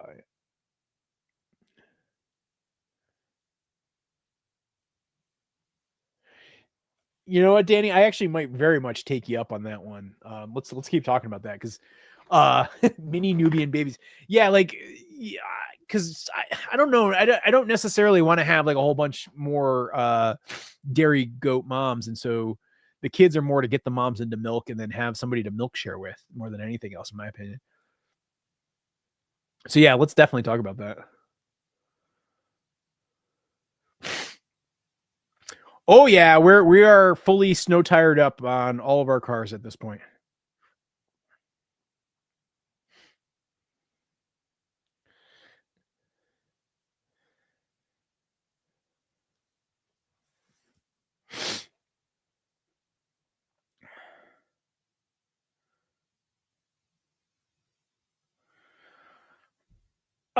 Yeah, and it's funny. So Justin's a friend of mine, and he and I talk a lot about this. Like I haven't lost subscribers. I mean, it's not true. I have lost subscribers. I've actually probably lost like 100,000 subscribers over the years. There's a funny thing you can do with like your YouTube analytics where you can show like how many subscribers you've lost over a period of time. And what you see is that like, yeah, you lose, but you're always adding to. And so if you're looking at your net subscriber numbers, like if I look at my net subscriber numbers, I have not seen a drop. I have definitely seen a drop in views. That is unquestionable. I think it's a combination of things though. Like I think number one, I think homesteading and farming content is just as a category overall not doing as well as it did say 2 or 3 years ago. Think about it. Like when we were at like kind of the peak of the pandemic, everybody was like trying to figure out how to like have their own backyard chickens, and everybody was at home watching videos, and it was just easier to get views back then. Just no question about it. I think two, the rise of short form has also played a big role. Where like shorts or TikToks or other things like that eat into your long form video views because it's other things that people can be watching. Like if you open up the YouTube app, you'll notice like the first thing you're going to see are shorts, not YouTube long videos. And so that eats into your number of views as well. And for content creators, like people like me or like Justin, we make way more money on our long videos than we do our short videos. And I say this with somebody like I've got, more than 2 million followers on TikTok, yet I make significantly more money from my YouTube videos just based on the way the compensation model works. And so I think that the short form is cannibalizing the long form views. And I could point to like, if you gave me 15 minutes, I could draw up 5 charts that show you exactly that. I think the other thing is the volume of content out there is significantly higher, but particularly AI generated content. I just saw a staggering number that so far year to date in 2025, AI generated videos have garnered 4.5 billion views. And so when you start to see that, that is also eating into the views of a content creator like myself or like Justin. And so I think all those things are going on. I am not the person who's going to paint like, oh, woe is me. Like that's just all part of what it is. And you got to adapt and you got to keep evolving. I also think recognizing that models change over time is completely, regardless of what business you're in, whether you're in making videos or you're like, I don't know, selling sneakers or something. Like all of those things have market cycles. All of those things have different like changes and disruptions in their industry. And you've got to it's on you to figure out ways to adapt. I also will say for me personally, I've always kind of structured my finances, my financial situation very carefully, where we have no debt. We own our property outright. Allison has a job. She doesn't work full time, but like, she works enough so that she's getting our health insurance basically. We have very low expenses. I mean, my biggest vice by far is like camera equipment, and even that's like all tax deductible. It's not that expensive. I mean, I probably spend like $3,000 or $4,000 a year on like camera stuff and computer stuff for making videos. That's like my biggest vice. And so like all of these things, like they keep our finances relatively easy to go. We don't have like a lot of people working for us on the farm. Like, we hire out by project occasionally. But that's about it. And so it's like all of that stuff makes it so I wouldn't say it's that bad. I would say I've probably seen like a 15-20% drop in views year over year if I'm tabulating 24 to 25. But I don't know. But that is what it is, and it's on me to adapt. And that's why, admittedly, that's why I do new things, right? Like, so part of what I'm doing with like starting something like a Substack, right? And why I'm starting to just do more writing, why I've got a book coming out, is because I also recognize that I can't just keep doing the same thing over and over again. People get bored. You'll get bored of me. I'll get bored of doing that thing. And so having new things that I'm doing, that can kind of like get me new opportunities and create new ways to go. I think that's also part of it too. Yeah. Is it that bad noticeable, Drew? Because I'm definitely feeling the sniffles at this point. It was from when I was playing with Lil just a couple minutes ago.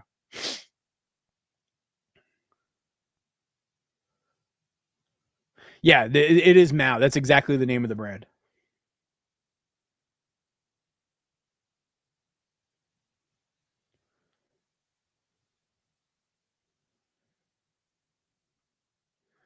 Okay, Janice. I like I said, I think I said to somebody else too.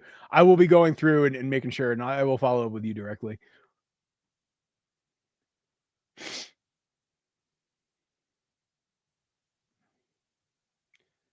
I mean, the truth is that's where all this is a cycle. Like what you're going to have now are animals and fluffy snow, and you'll have that for a couple of months before we get back into hatching season and the whole cycle starts all over again. And so don't worry. We are probably, let's see, it's December 3rd. We are about 6 months and 10 days from the first hatch of the season, if that helps you.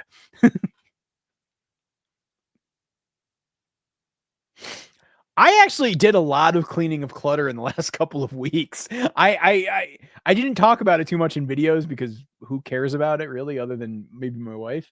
But I've actually been doing a lot of clutter cleaning in the last couple of weeks. So I have absolutely considered Icelandic sheep. I've considered sheep in general, and honestly, Icelandics are my first choice. I had some friends. So back when I first purchased the farm, I actually had some friends who lived nearby, and they would actually bring their sheep, and they grazed a whole chunk of their flock on the farm, and it was awesome, really. And they were Icelandics, and so yeah, I have definitely enjoyed Icelandics. um, I'm not rushing to do it right now, only because there's a lot of complexities that come with keeping both goats and sheep. But I think if you were going to ask me what's the next type of animal I add to the farm that I've never done before, I think sheep would be probably the most likely addition. And I think Icelandic would be the most likely breed. It's funny. I actually have a friend. So I had some friends. They live here. Actually, we're going to their going away party this weekend.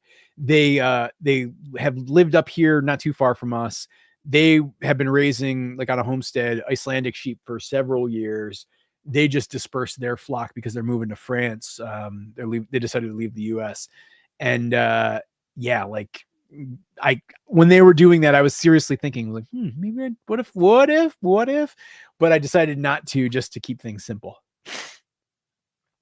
So I feed the cattle basically fermented round bales. So they're the large. Actually, I got some footage of me feeding hay. I'm gonna just add to the stage here that you can watch.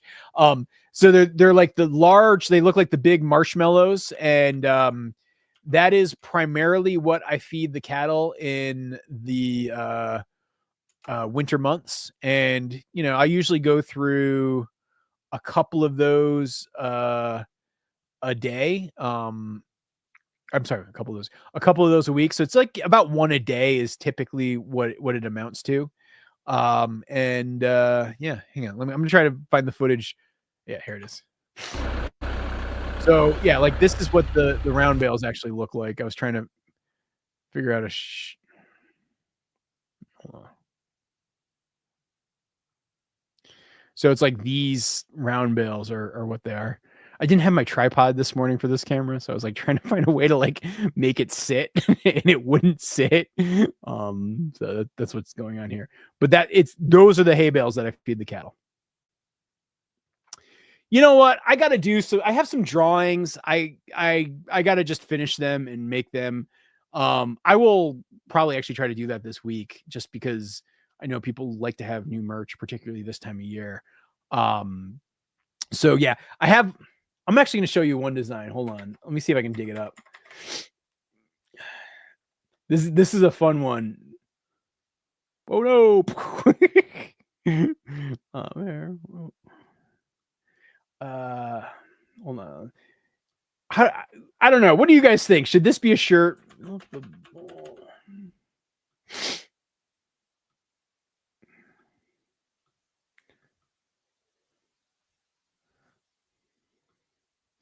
So here is a drawing that I made.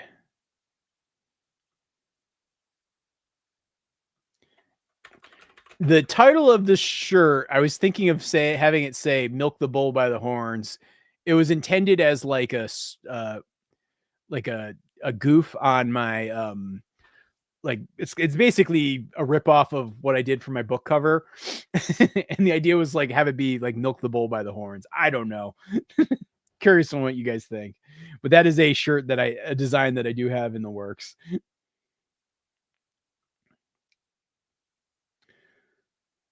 Okay. I'm going to have to go pretty soon, but we're going to get into the rapid fire.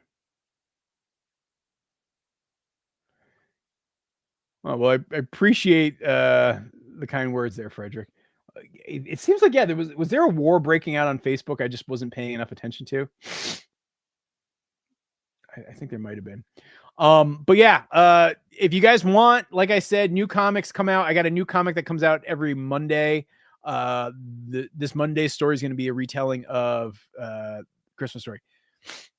I forgot about the Webster Underground. I always wanted, yeah, no, Webster Underground back in the day. That was like, I'm trying to think when did I do stand up at the Webster Underground? It would have been like 2004, 2005, probably something like that.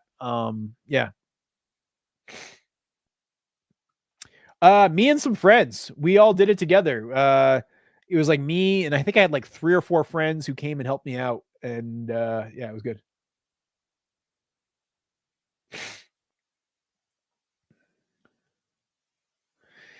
So my comic style is let's see, how would I term what motivated my comic style? So growing up, my comics mostly looked like Matt Groening, like Simpsons ripoff stuff, like unless like the Simpsons and more like Life in Hell Matt Groening. But that would be, I'd say, probably the biggest influence, and I would say that it still plays a role. I think these days, actually, Hanna-Barbera is probably the thing that inspires me the most, even in the way that I draw the comics these days, where I'm doing it kind of like uh I do it sort of like a, how do I say it? Like I'll do the background separate from the foregrounds. I will sometimes be a little bit cheesy and just change mouth shapes, almost like I'm doing like a Hanna-Barbera animation. And so that is probably the thing that inspires my drawing style the most, if I was being really, really honest with you guys. Um like, here, let me pull up. So like this is the comic I put out this week. It's like big cartoonish eyes, simple features, thick black outlines, limited shading. I have been really enjoying being able to use like digital effects for coloring, because I'm really terrible at like painting and doing like shading, and so you don't see a lot of shading because of that. I just kind of like to keep it relatively simple. Just lots of thick black outlines and then lots of color is typically how it goes. I don't know. Yeah. I will also admit I do a lot of tracing.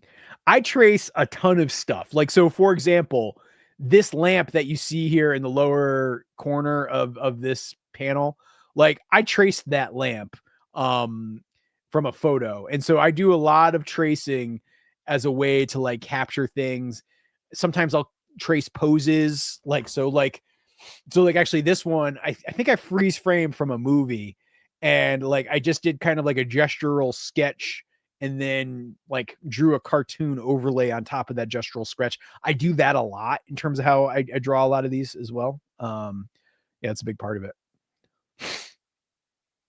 But anyway,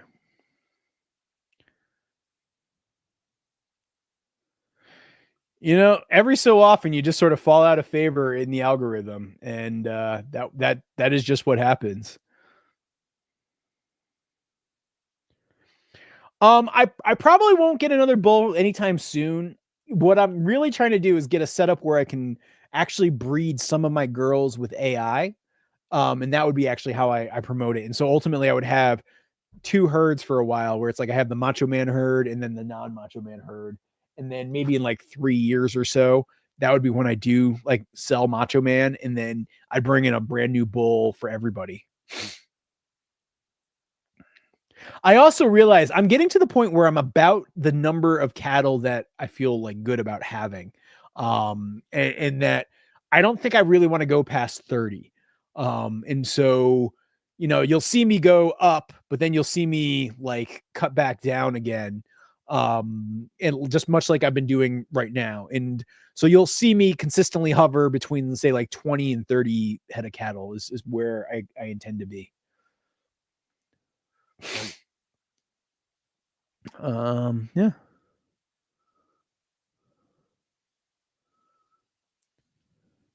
Hey, Karen, good to see you. I hope you're doing well.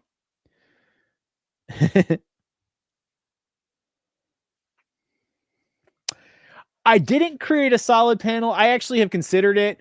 The problem with creating the solid panel for the back of the hoop coop is that if I do that, then like it makes it really hard to like bring the tractor in for clean out in the like late spring.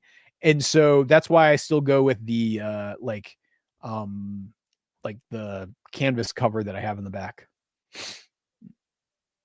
Oh, I hear Allison just got home.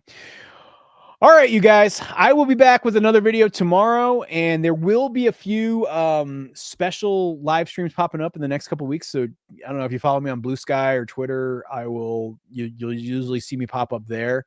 And yeah.